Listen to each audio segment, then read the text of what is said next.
Shalom Bapak Ibu Saudara, apa kabar? Saya berharap Bapak Ibu Saudara dalam keadaan baik, sehat dan dalam penyertaan Tuhan.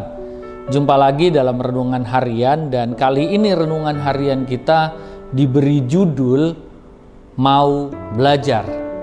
Sepenggal kisah tentang Nikodemus yang diambil dari Yohanes 3 mulai ayat 1, 2, 3 dan selanjutnya kita akan menemukan bahwa Nikodemus adalah seorang Farisi. Dia adalah seorang pemimpin agama Yahudi.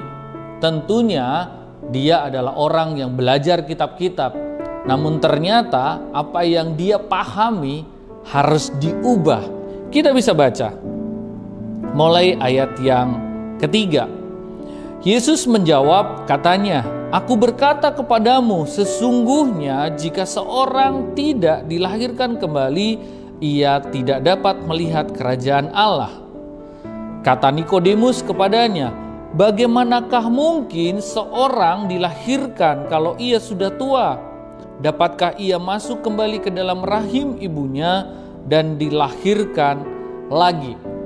Sebuah pertanyaan yang unik ketika Nikodemus mempertanyakan sesuatu yang seharusnya dipahami secara rohani, namun Nikodemus yang orang rohani dalam tanda kutip karena dia adalah pemimpin agama, ternyata dia tidak memahami hal-hal rohani yang Yesus nyatakan. Berbicara tentang dilahirkan kembali, tentu Yesus tidak akan berkata bahwa kamu harus kembali kepada kandungan ibumu, tetapi tentang dilahirkan kembali, dilahirkan secara rohani.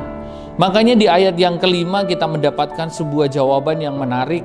Jawab Yesus, "Aku berkata kepadamu, sesungguhnya jika seorang tidak dilahirkan dari air dan roh, ia tidak dapat masuk ke dalam kerajaan Allah." Nah, kalau kita belajar tentang ilmu biologi, kita akan tahu bahwa terjadinya manusia di dalam kandungan ibu itu adalah pertemuan antara sel telur dengan sel sperma. Dalam hal ini berupa cairan, air, Bapak Ibu. Makanya di sini kita menemukan bahwa Yesus pun tidak mengingkari bahwa orang harus lahir dari air. Nah, tetapi kalau mau masuk ke dalam kerajaan Allah, di ayat 5 ditegaskan, harus dilahirkan dari air dan roh. Maksudnya adalah Roh Kudus, Roh Allah itu sendiri. Nah, di sini kita akan mengerti bahwa untuk masuk ke dalam kerajaan Allah, untuk bisa melihat kerajaan Allah, ini adalah perkara rohani. Makanya harus dilahirkan kembali secara rohani. Bagaimana caranya? Tentu ini bukanlah hasil usaha manusia. Hal ini akan berkaitan erat dengan kasih karunia dan karya penebusan Kristus. Ketika seseorang percaya kepada kasih karunia yang ia terima, dia percaya kepada karya penebusan Kristus, maka sejatinya saat itulah dia dilahirkan kembali secara rohani.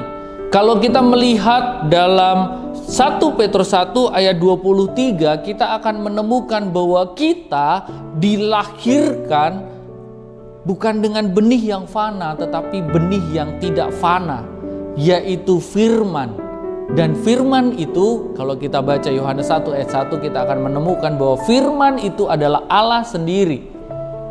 Jadi kita secara rohani dilahirkan dari Allah sendiri, benih yang tidak fana. Dan benih itu hidup, dan bukan hanya hidup, tetapi kekal.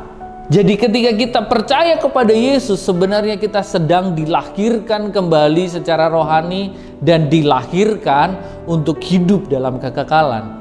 Kita harus belajar seperti Nikodemus.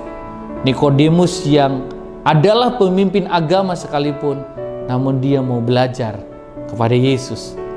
Dan pada akhirnya dia memahami bahwa ia harus dilahirkan kembali secara rohani.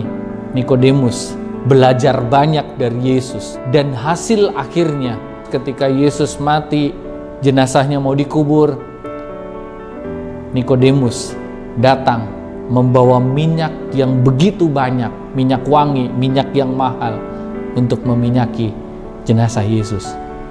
Hari ini pun ada kesempatan yang sama untuk kita.